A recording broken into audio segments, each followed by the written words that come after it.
अब हॉबिन ने उन लोगों को हरा दिया जो कि रूमी, बॉमी और गायोल को तंग कर रहे थे। और यहाँ पर हमें पता चला कि ताइहॉन का एक पुराना दोस्त है जो कि बिल्कुल हॉबिन की तरह दिखाई देता है। तो अब आखिरकार इस चीज का राज क्या है, और अगर ताइहॉन का दोस्त हॉबिन की तरह दिखाई देता ही है तो आखिरकार ताइहॉन ने पहले उसके साथ लड़ाई की ही क्यों थी। तो चलिए देखते हैं कि इस चीज का क्या कारण है। तब यहाँ ताइहॉन हॉबिन और स्नैपर को ताइक्वांडो सिखा रहा होता है और वो लोग इस चीज की स्ट्रीम भी कर रहे होते हैं, जिस वजह से बहुत सारे लोग ताइहॉन को अपने चैनल पर स्ट्रीम करने के लिए कह रहे होते हैं। पर ताइहॉन इन बातों पर बिल्कुल ध्यान नहीं दे रहा होता और हॉबिन और स्नैपर को स्प्लिट्स करने के लिए कह रहा होता है, पर उनसे ये सब कुछ हो ही नहीं पा रहा होता, जिस वजह से वो उन्हें मारने लगता है। हॉबिन, मैंने तुम्हें इतने सारे लेसन्स दिए हैं, तो आखिरकार तुम अब भी स्प्लिट क्यों नहीं कर पा रहे हो? तो सभी लोग ये सुन के काफी ज्यादा हैरान होते हैं कि हॉबिन को ताइहॉन ट्रेनिंग दे रहा है। और हम देखते हैं यहाँ पर गायोल ने तो पहली बार में ही स्प्लिट कर लिया होता है, जिस वजह से बेचारा ताइहॉन उसे कुछ नहीं कह पाता। तब हॉबिन पूरी तरह से थक जाता है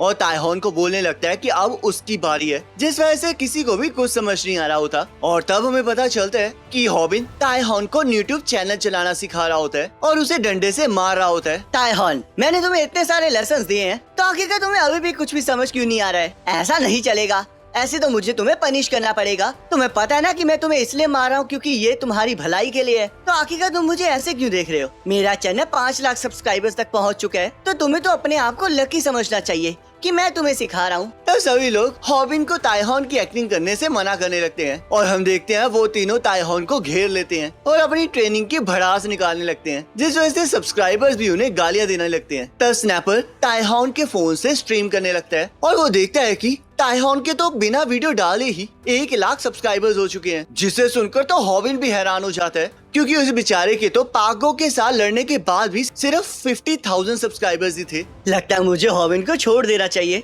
और ताइहॉन के साथ पार्टनरशिप कर लेनी चाहिए, क्योंकि इसमें मेरा ही फायदा है। तब हॉबिन ताइहॉन को समझाने लगता है कि यूट्यूब पर लोगों की अटेंशन गेन करने के लिए उसे अलग अलग चीजें करनी चाहिए ताकि लोग उसे छोड़कर ना जाएं। पर हम देखते हैं किसी को भी हॉबिन के तरीके पसंद नहीं आ रहे होते और जैसे ही ताइहॉन भी हॉबिन की तरह उल्टा लटक जाता है, वैसे ही उसके एब्स दिखाई देने लग जाते हैं, जिससे कि हॉबिन को जलन महसूस होने लगती है और सभी लोग ताइहॉन की तारीफ करना स्टार्ट कर देते हैं। आखिरकार तुम लोग इस बेकार सी स्ट्रीम को क्यों देख रहे हो? क्या तुम लोग इतने बेले हो? ताइहॉन, तुम्हें अपने व्यूअर्स के साथ ऐसे बिहेव नहीं करना चाहिए, तुम्हें तो उनकी रिस्पेक्ट करनी चाहिए जैसे कि वो वीआईपीज़ हो। तो ग्योल हॉबिन को बताने लगती है कि सब्सक्राइबर्स उसके चैनल को छोड़कर ताइहॉन के चैनल को सब्सक्राइब कर रहे हैं, पर हॉबिन अभी भी ताइहॉन को सबसे माफी मांगने के लिए कह रहा होता है क्योंकि वो इसी तरह ताइक्वांडो को यूट्यूब के जरिए फेमस कर सकता है। जिस वजह से हम देखते हैं ताइहॉन बड़े प्यार से सब्सक्राइबर्स को रुकने के लिए कहने लगता है और उन्हें बताने लगता है कि अगर वो लोग चले जाएंगे तो उसकी स्ट्रीम फ्लॉप हो जाएगी, जिस वजह से सारे सब्सक्राइबर्स उसे माफ कर देते हैं और उसके साथ हो जाते हैं, जिस वजह से हॉबिन के सब्सक्राइबर्स कम होने लगते हैं और हॉबिन भी अपने सब्सक्राइबर्स को ताइहॉन की तरह ही रुकने के लिए कहने लगता है। पर ऐसा कहते ही उसके 10,000 सब्सक्राइबर्स कम हो जाते हैं और सब्सक्राइबर उसे अभी भी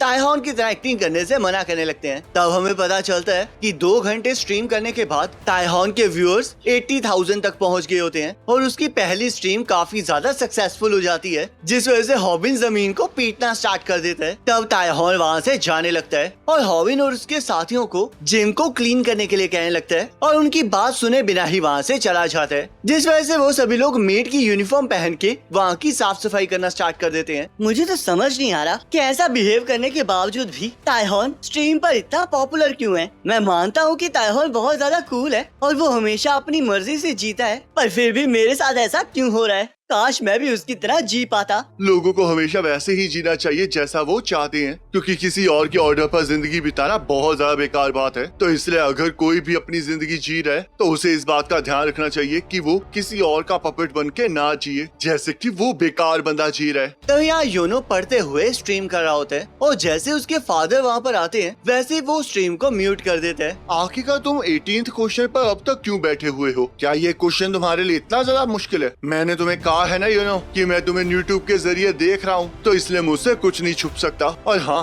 आजकल तुम बहुत कम स्ट्रीम कर रहे हो। तुम्हें पता है ना कि अगर तुम अपनी स्ट्रीम का टाइम कम करोगे तो मैं तुम पर फिर से शक करने लगूंगा और इस रूम में पहले की तरह कैमरास को इंस्टॉल कर दूंगा। तुमने मुझसे वादा किया था कि तुम यूट्यूब को स्ट्रीम करके पढ़ा करोगे ताकि मुझे यहाँ पर कैमरास ना लगाने पड़े, तो इसलिए मुझे डिसअपॉइंट मत करना। मैं ऐसा नहीं करूंगा क्योंकि मैं एक बहुत अच्छा बेटा हूँ। तब यहाँ जिम में तायहॉन के फादर आ जाते हैं, जिन्हें देखकर हॉबिन और उसके दोस्त बहुत ज्यादा खुश हो जाते हैं। पर तभी तायहॉन के फादर हॉबिन को देखकर चौंक जाते हैं और उसे डूवोन बुलाने लगते हैं, जिसे देखकर हॉबिन को कुछ समझ नहीं आ रहा होता और वो उन्हें बताने लगता है कि उसका नाम हॉबिन है। मुझे माफ कर देना, तुम बिल्कुल डूबोन की तरह लगते हो। और वो तायहॉन का दोस्त था, जिस वजह से तायहॉन की पर्सनैलिटी चेंज हो गई और वो इस तरह का बन गया। तब हम देखते हैं तायहॉन योनू से मिलने उसके स्कूल चला गया होता है और उसे उसके यूट्यूब चैनल से पता लगा होता है कि उसकी क्लासेस की टाइमिंग क्या है, जिस वजह से वो उससे मिल पाया होता है। तब वो योनू को लड़ने के लिए कहने लगता है, पर योनू की दोस्तों को ऐसा लग रहा होता है कि वो लोग पढ़ाई में कंपटीशन कर रहे हैं, क्योंकि योनू सिर्फ पढ़ाई पर ध्यान देता है, जिस वजह से वो भी पार्टिसिपेट करने के लिए कहने लगते हैं और तायहॉन उन्हें एक एक लात मार देता है और योनू को लड़ने के लिए कहने लगता है। क्या सच में तायहॉन डुओन की वजह से चेंज हुआ है? तो क्या इसका मतलब डुओन बहुत बुरा इंसान था और तायहॉन बहुत अच्छा इंसान? लगता है डुओन स्कूल का सबसे ताकतवर बंदा रहा होगा। आखिरकार तुम ये क्या कह रहे हो? तायहॉन चाहे डुओन की वजह से चेंज हुआ था, पर असल में डुओन बुरा बिल्कुल भी नहीं था, बल्कि उसे तो बुली किया जाता था। तब हम पास्ट देखते हैं, जहाँ पर डुओन के क्लास के बच्चे उसे बुली कर रहे होते हैं और उसे अपने ब्राउन कलर के बालों को चेंज करने के लिए कह रहे होते हैं, क्योंकि उन्हें लग रहा होता है कि उसने अपने बालों को जानबूझकर डाई किया हुआ है। पर डुओन इस चीज से मना कर रहा होता है, पर उन लोगों को इस चीज से कोई फर्क नहीं पड़ रहा होता। तो डुओन की क्लास में तायहॉन भी होता है और उन लोगों को उसके क्लासमेट को बुली करने से मना करने लगता है। पर अचानक से तायहॉन डुओन पर हमला कर देता है और हमें पता चलता है कि तायहॉन डुओन से मिलने से पहले बहुत ज्यादा बेकार पर्सन था और अपने स्कूल में भी काफी ज्यादा ताकतवर था। तब यहाँ जो लोग डुओन को बुली कर रहे होते हैं वो सिगरेट पी रहे होते हैं और एक गुंडे चांग जियोन की बात कर रहे होते हैं और उन्होंने वहाँ पर डुओन को भी पकड़ के रखा होता है और उसके हाथ को सिगरेट से जलाकर उसे बुली कर रहे होते हैं। तब वो लोग उसके पेरेंट्स की भी बुराई करने लगते हैं, पर डर की वजह से डुओन कुछ नहीं बोल पा रहा होता। तब तायहॉन आकर उन पर हमला कर देता है और खुद स्मोक करके उन लोगों को स्मोक करने से मना करने लगता है और डर की वजह से वो बेचारे भी कुछ नहीं बोल पा रहे होते। तब वो फिर से उन्हें मारने लगता है। तब तायहॉन वहाँ पर डुओन को देखता है और उसे लगता है कि वो वहाँ पर स्मोकिंग कर रहा है, जिस वजह से वो उसे भी थप्पड़ मारता है और उसे टीचर के पास ले जाने लगता है ताकि वो उसकी शिकायत कर सके। तब वो सभी लोग तायहॉन के इस बिहेवियर से बहुत ज्यादा तंग हो चुके होते हैं, जिस वजह से वो लोग चांद के पास जाने की सोच रहे होते हैं ताकि वो पैसे देके तायहॉन को रास्ते से हटा सके। तो तायहॉन उनके पास वापस आ जाता है, जिस वजह से वो लोग डरने लगते हैं और तायहॉन उन्हें ताकतवर बनने के लिए अपनी ताइक्वांडो क्लास में आने के लिए कहता है। तब हमें पता चलता है कि ये कहानी एक ऐसे बंदे की होती है जिसके कोई फ्रेंड्स नहीं होते और उसे सिर्फ खुद से ही प्यार होता है और उसका नाम तायहॉन होता है, जहाँ पर वो पहली बार डुओन से मिला होता है और उसे किसी चीज को लेकर रिग्रेट होता है। तो तायहॉन, तुम स्कूल में पोस्टर्स बांट रहे थे ना, क्योंकि तुम हमारे स्टूडियो को प्रमोट करना चाहते थे, तो शायद इसी वजह से यहाँ पर कोई नहीं आया है। क्या तुम्हें सच में लगता है कि लोगों को लाना इतना ज्यादा आसान है? मैंने तुम्हें कहा ही था कि अब कोई भी ताइक्वांडो नहीं सीखना चाहता। तो तायहॉन ये सुन के गुस्सा हो जाता है, क्योंकि उसने स्कूल में 300 लोगों को पोस्टर्स दिए होते हैं, पर डुओन को छोड़कर वहाँ पर कोई भी नहीं आया होता, जिस वजह से वो उसके ऊपर गुस्सा निकालने लगता है और उसे लग रहा होता है कि डुओन वहाँ पर उसका मजाक उड़ाने आया है। आखिरकार तुम ये क्या कह रहे हो? मैं तो यहाँ पर इसलिए आया हूँ क्योंकि तुमने मुझे यहाँ पर आने के लिए कहा था। याद है ना तुम्हें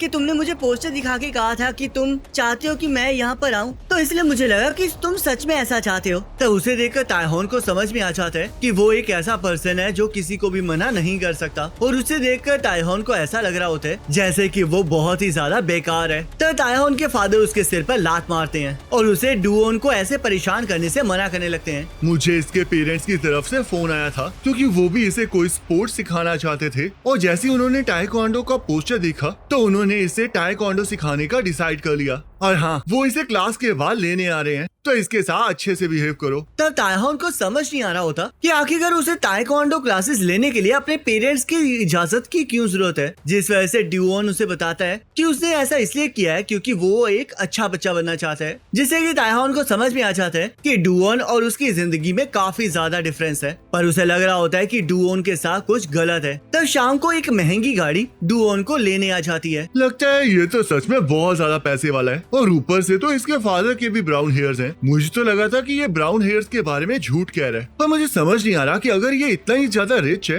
तो इसे बुली क्यों किया जा रहा है, क्योंकि लोग तो रिच किड्स को बुली करते ही नहीं है। क्या ये इसकी पर्सनैलिटी की वजह से है या फिर ये इस वजह से है क्योंकि ये किसी को मना नहीं कर सकता। पर चलो छोड़ो, मुझे क्या फर्क पड़ता है। हमारे लिए तो ये बहुत अच्छी बात है कि ये एक रिच किड हमारे यहाँ पर क्लासेस लेने आ रहा है। तो चलो फिर अब आर्केड चलते हैं। तभी कुछ बाइकर्स आकर बेसबॉल बैट से तायहॉन की लातों पर हमला कर देते हैं और हमें पता चलता है कि ये काम स्किड गैंग के लीडर चांद का होता है, जिसे उन तीनों लोगों ने पैसे दिए होते हैं जिन्हें तायहॉन ने मारा होता है। मेरे कुछ लोग उसे मारने गए हैं और चिंता मत करो, आज से वो अपनी लातों का इस्तेमाल नहीं कर पाएगा। तुमने कहा था ना कि तायहॉन तुम्हारे स्कूल का सबसे ताकतवर इंसान है, पर इसके बाद तो वो इतना ज्यादा डर जाएगा कि वो पुलिस को भी कुछ नहीं बता पाएगा। तो चलो फिर अब अपनी पेमेंट पूरी करो। तब हमें पता चलता है कि स्किड गैंग एक मोटरसाइकिल गैंग होती है जो कि बहुत ज्यादा खतरनाक होती है। और तभी एक बंदा चांद को बताता है कि तायहॉन की लातों पर बेसबॉल बैट से हमला किया है तो वो काम नहीं करने वाला। और हम देखते हैं यहाँ पर भी ऐसा ही हुआ होता है, क्योंकि तायहॉन की लातों को तो कुछ भी नहीं हुआ होता। ओए,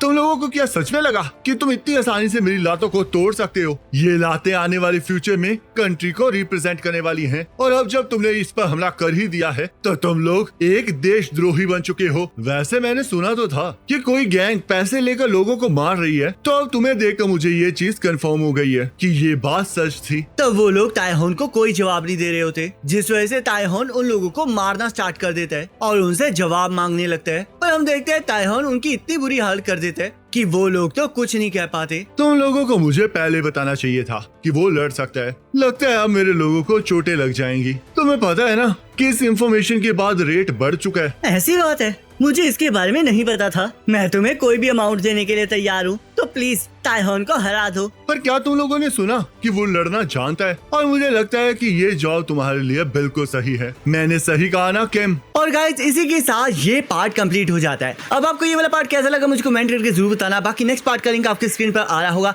उस पर क्लिक करके अगले पार्ट को देख सकते हो।